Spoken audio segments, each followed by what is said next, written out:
mean blood pressure equal to cardiac output, total peripheral resistance. Cardiac output can also be written as stroke volume into heart rate.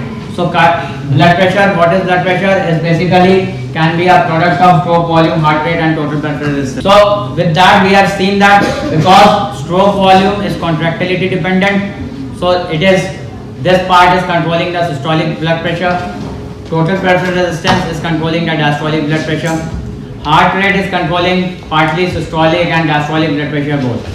So yet this part is the systolic blood pressure controlling and this part is the diastolic blood pressure control. Heart rate is because sympathetically driven, so heart rate has effect on both systolic and diastolic. Now if we see if this is the blood pressure, so few definitions of the blood pressure. What is systolic blood pressure?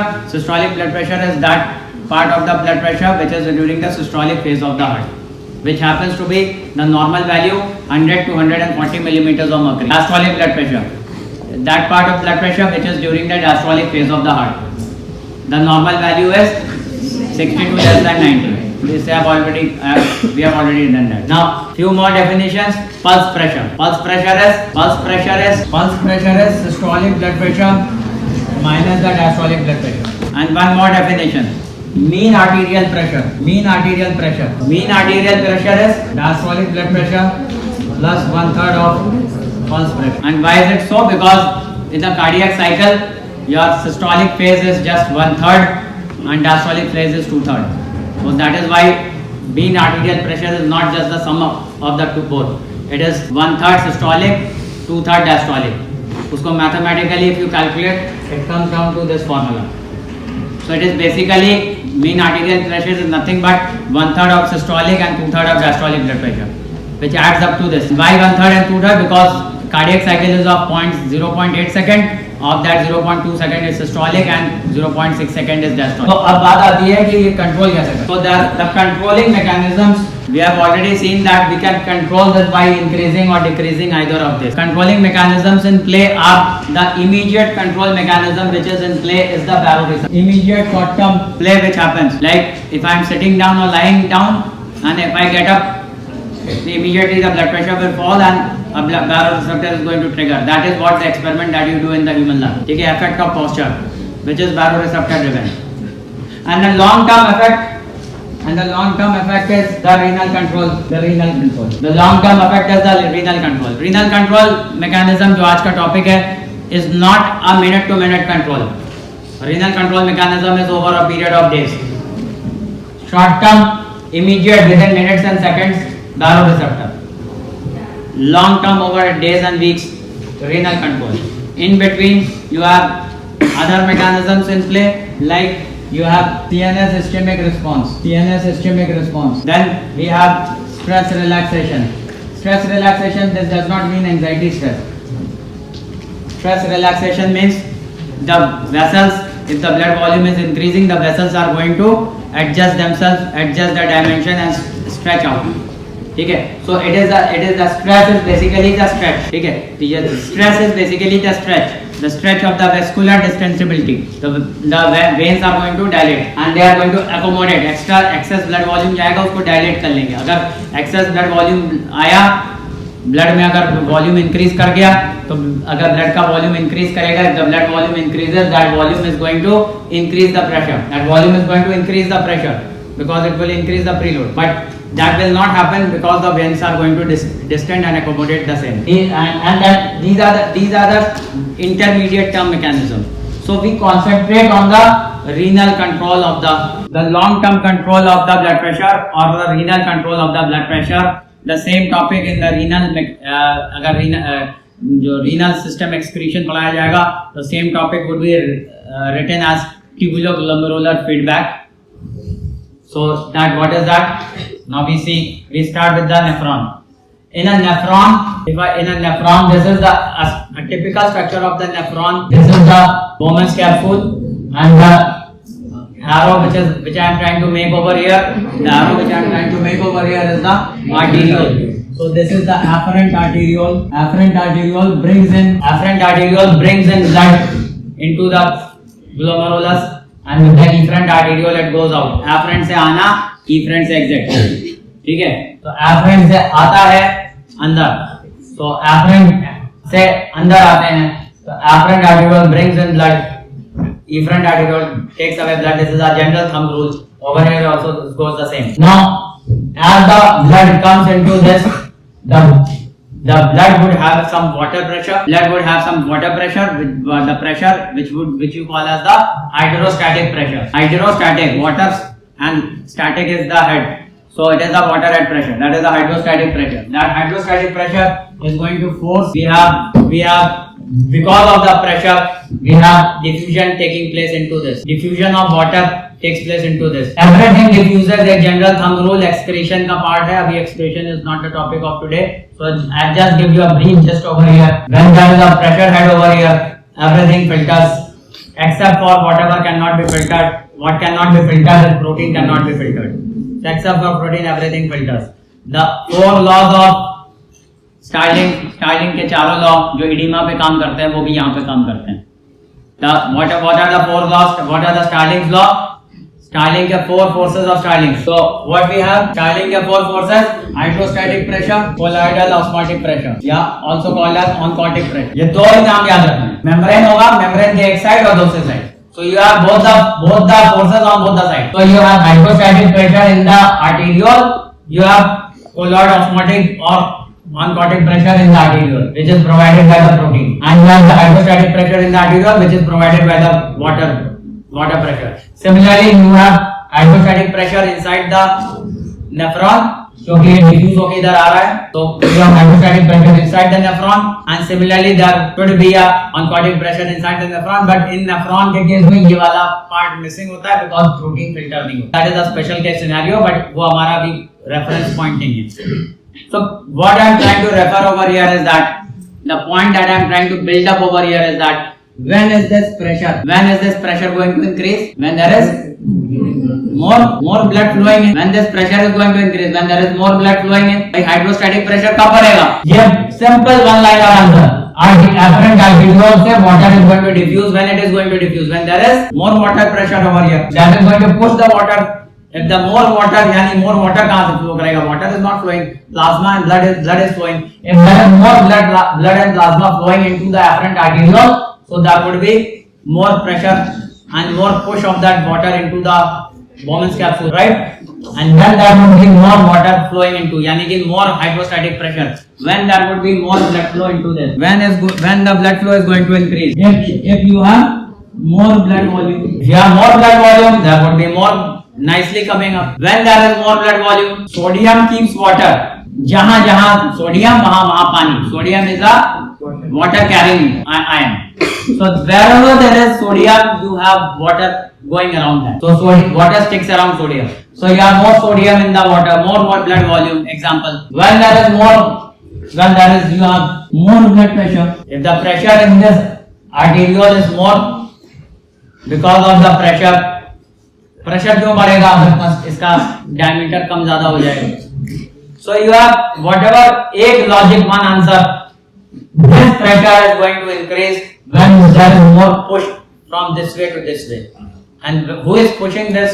If there is more things around here, you have more pressure over here. So if the pressure is more over here, the volume is more over here, the sodium is more over here. So this is going to push over here. If there is more blood coming in, more pressure going around here. If this pressure is more, then there is more fluid coming into this. So this nephron is going to carry more fluid. More fluid means more sodium. More fluid, more sodium coming into here. This nephron goes back. This is a gross structure. The loop of Henle goes back. And here it makes a arrangement. Here it makes a arrangement where part of the afferent arteriole and the distal tubule. The distal tubule comes in close proximity with the afferent arteriole, and these cells of this distal tubule and the afferent arteriole, they dilate. They become specialized and they form a macula. Their cells, a region which is called as macula densa. These cells over here, they specialize. So the afferent arterioles and the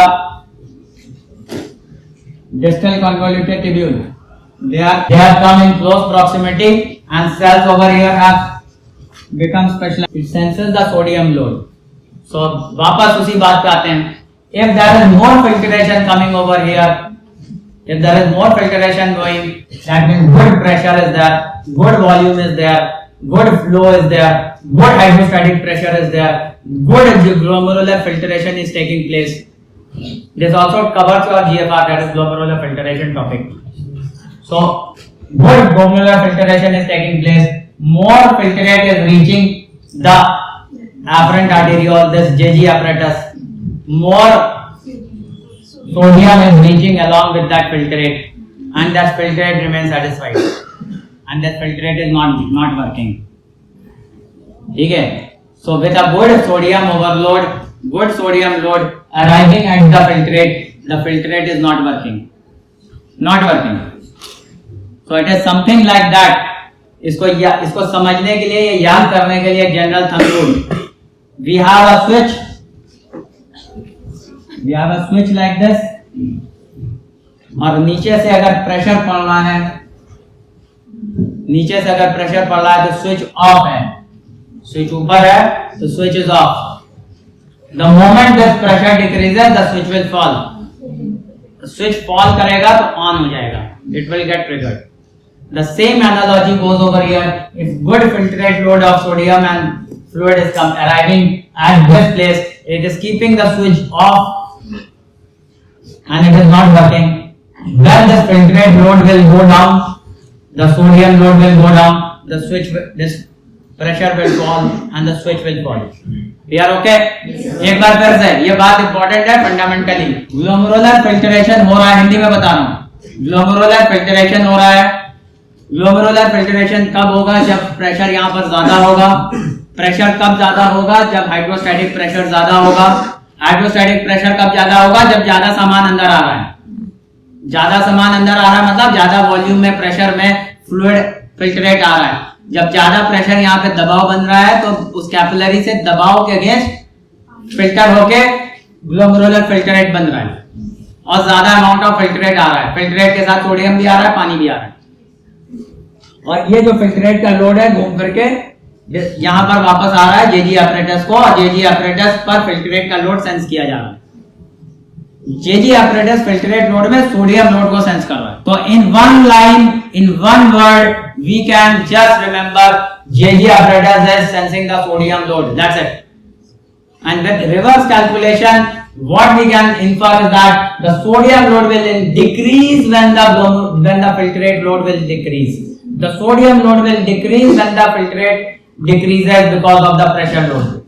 The sodium load will decrease when the blood volume will decrease, when the blood pressure will decrease, the renal blood flow will decrease. The entire body has lost blood volume, or the entire body has lost blood pressure. So renal blood flow will also decrease, renal blood pressure will also decrease, the hydrostatic pressure will decrease, the filtration will decrease, the sodium load filtrate will decrease, the glomerular apparatus will trigger, the switch will fall, the switch will go in an on position, and the filtrate will run in this JG apparatus will trigger. We are okay? Yes, sir. ये सिर्फ मैंने mnemonic एक याद करने के लिए बताया कि अगर इस JG apparatus को हम स्विच की तरह इमेजिन करें तो हम फिल्ट्रेट लोड से स्विच को ऑफ किए हुए हैं, नीचे से डंडा लगा के स्विच ऑफ है. जैसे ये हाथ प्रेशर हटेगा स्विच गिर जाएगा, वो स्प्रिंग की तरह और ट्रिगर हो जाएगा. यानी कि जेजी apparatus ब्लड प्रेशर गिरने पे, ब्लड वॉल्यूम गिरने पे, सोडियम लोड गिरने पे काम करता है. Are we okay? Yes, sir. Now with that fundamental we come to the point that कि क्या करता है. So now we have seen that if the blood pressure, blood volume and this everything has decreased, then it will cause us decreased sodium load, and therefore the renin, this JG apparatus has got triggered, and when the JG apparatus has got triggered, this macula densa is going to secrete a chemical which is called as renin. This is called as renin.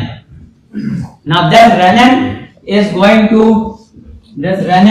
to convert angiotensinogen into angiotensin 1. This renin is going to convert angiotensinogen into angiotensin 1. Angiotensinogen कहाँ बनता है? MCQ का सवाल भी है. Liver में बनता है। रेनिन कहाँ बनता है? जेजी apparatus में बनता है, मैकुला डेंसा में बनता है। And this is going to convert angiotensinogen into angiotensin 1. Angiotensin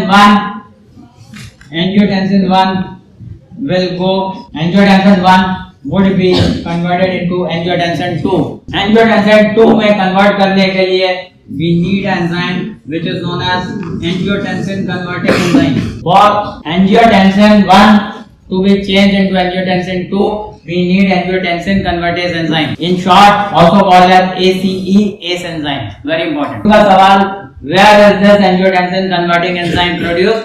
This is produced in lung, capillary. Where in the capillary the angiotensin converting enzyme is produced?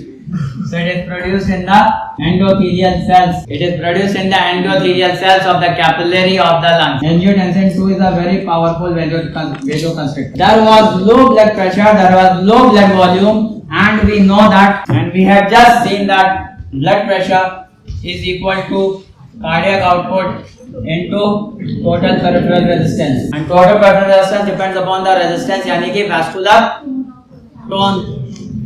And what did they do? Vasoconstriction. So angiotensin ने क्या किया? Vasoconstriction increased the peripheral resistance. And what did that do? It increased the blood pressure, जो initially had fallen. Because it had fallen, that is why the hydrostatic pressure, the glomerular filtration, the sodium load had fallen, and therefore the angiotensin mechanism, this renin mechanism got triggered, which converted this into this, into this, into this, and vasoconstriction, and this got corrected. Are we clear? Yes, sir. एक बार हिंदी में देख लीजिए। इस पूरी कहानी में blood pressure, blood volume, hydrostatic pressure करा के ग्लोमेरुलर फिल्ट्रेशन करा रहा है। उस फिल्ट्रेशन की वजह से ये रेनिन एंजियोटेंसिन सिस्टम, ये जो juxta glomerular apparatus macula densa sense कर रहा है यहाँ पर सोडियम लोड, और अगर ये प्रेशर वॉल्यूम यहाँ पर गिरेगा, फिल्ट्रेट गिरेगा, सोडियम लोड गिरेगा, सोडियम लोड को सेंस कर रहा था, तो मैकुला डेंसा ट्रिगर हो जाएगा, क्योंकि आप उस निमोनिक के हिसाब से स्विच गिर जाएगा, ऑन हो जाएगा स्विच, तो मैकुला डेंसा ट्रिगर करेगा और रेनिन बनाएगा। किसके रिस्पॉन्स पर रेनिन बना है? ब्लड प्रेशर कम होने के रिस्पॉन्स पे रेनिन बना है। ब्लड वॉल्यूम कम होने से, ब्लड प्रेशर कम होने से यहाँ पर प्रेशर गिरा था, तो उसके रिस्पॉन्स पे रेनिन बना है। और रेनिन के बनने से एंजियोटेंसिनोजन जो लिवर में बना था वो एंजियोटेंसिन 1 में कन्वर्ट हुआ, और एंजियोटेंसिन 1 एस एंजाइम के प्रेजेंस में जो लंग्स की कैपिलरी में था, एंजियोटेंसिन 2 बना। और एंजियोटेंसिन 2 वेसोकंस्ट्रिक्टर है, वेसोकंस्ट्रिक्शन करके पेरिफेरल रेजिस्टेंस बढ़ा दिया, पेरिफेरल रेजिस्टेंस बढ़ा देगा तो ब्लड प्रेशर बढ़ जाएगा, जो इनिशियली कारण था इस पूरे प्रोसेस को इनिशिएट करने का। Are we good to go? Story खत्म नहीं होती है, बस अभी आगे भी है ना, यहां ही बात खत्म होती है। Angiotensin 2 also triggers aldosterone. Aldosterone is a hormone which is formed in the adrenal cortex, and aldosterone hormone has the capacity to retain sodium. Aldosterone hormone has the property to retain sodium and lose potassium. The mnemonic is sodium stays, potassium pours. The slogan is sodium stays, potassium pours. Sodium रह जाता है, potassium निकल जाता है। पोर मतलब उड़ेल देते हैं, कहाँ उड़ेलते हैं? यूरिन में। तो where does aldosterone work? Aldosterone works on the DCT and collecting duct. इसके बाद एल्डोस्टेरोन वर्क करता है। एल्डोस्टेरोन वर्क करता है in the DCT and collecting duct। दूसरा MCQ का सवाल, कहाँ काम करता है? Works on the DCT collecting duct.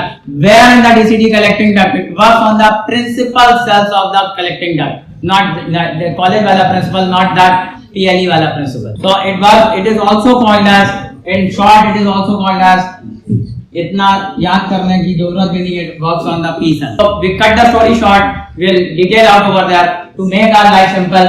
Aldosterone is working on the P cell to retain sodium and lose potassium, and what we are happening, sodium is staying, then what will stay? What will stay? Water will stay. The sodium has been reabsorbed into the ECF.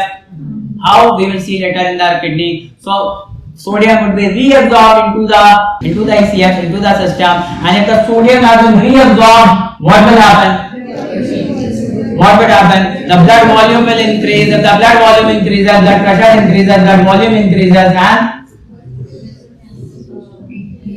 and this mechanism is corrected. Why this mechanism got triggered? This mechanism got triggered because there was initially blood pressure and blood volume was low.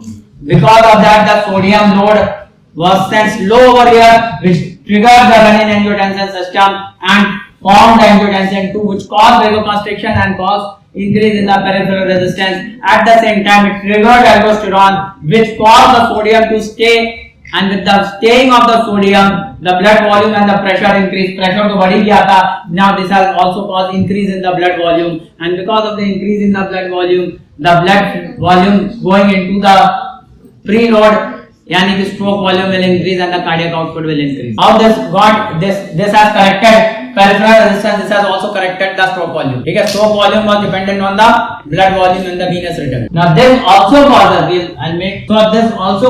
angiotensin 2 has caused vasoconstriction. Angiotensin 2 has caused vasoconstriction and has caused aldosterone system. That is why renin-angiotensin mechanism is also called as renin-angiotensin aldosterone mechanism. I make your life one step simpler. Renin-angiotensin aldosterone mechanism. We reformulate this mnemonic into a mnemonic. This is a standard which we have in our Gyanam, Guyton and XYZ. Okay? I am going a step further. We are making a life a little bit simpler. Renin-angiotensin aldosterone mechanism, बिल्कुल सही बात है. We are well said and fully stronghold, well footed on that. Here, right over here. Now, mechanism does not stop over here. Angiotensin 2 also causes release of antidiuretic hormones. So I will remove one S over here and I'll put another A over here. Renin-angiotensin system is also going to trigger antidiuretic hormone. Antidiuretic hormone is a hormone which is produced in actually produced in the hypothalamus, released in the posterior. Antidiuretic hormone has another name,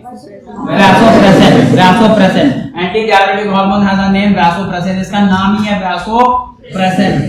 Vaso means vessel, pressin is pressure. So antidiuretic hormone का सबसे बड़ा काम क्या है? Vessel को pressure यानी कि वेसोकंस्ट्रिक्टर.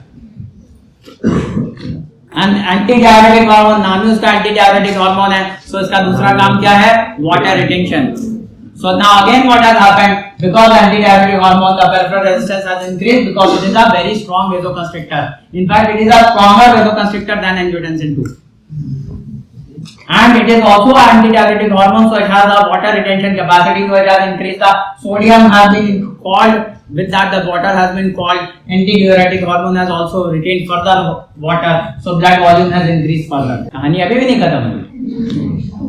This has also the capacity, because if there is so much of blood volume loss, so much of pressure loss, and this is triggering, so this creates somewhat amount of stress. So this also triggers ACTH into position. ACTH, adrenocorticotropic hormone. This is also secreted from the pituitary, anterior pituitary. So we add one more A over here. So we have another A over ACTH. Aldosterone as well as angiotensin 2, sodium hydrogen pump. So this angiotensin 2 and aldosterone, they both cause alkalosis. They cause loss of hydrogen ion and they cause alkalosis. So in effect, you have another A over here.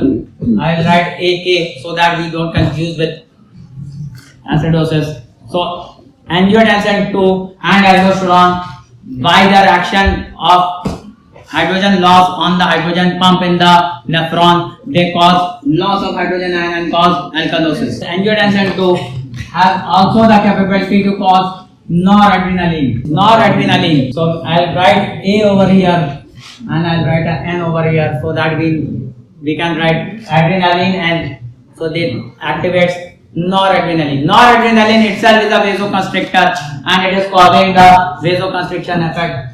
Noradrenaline, if you remember, is a sympathomimetic drug and it can cause increase in the heart rate. It has a capacity to activate तो because non adrenaline निकलेगा तो adrenaline भी निकलेगा. So it has the capacity to increase the cardiac output. So what is happening in effect? In effect, it is doing so many things. So we are running angiotensin system. See, we have so many A's in the series, and last में हम S लगा सकते हैं. So you have angiotensin, renin, angiotensin, aldosterone, ADH, ACTH, alkalosis, noradrenaline system. है ये आपकी किताब में renin, angiotensin, aldosterone system. Don't write this in your answer. This is my mnemonic to make you remember.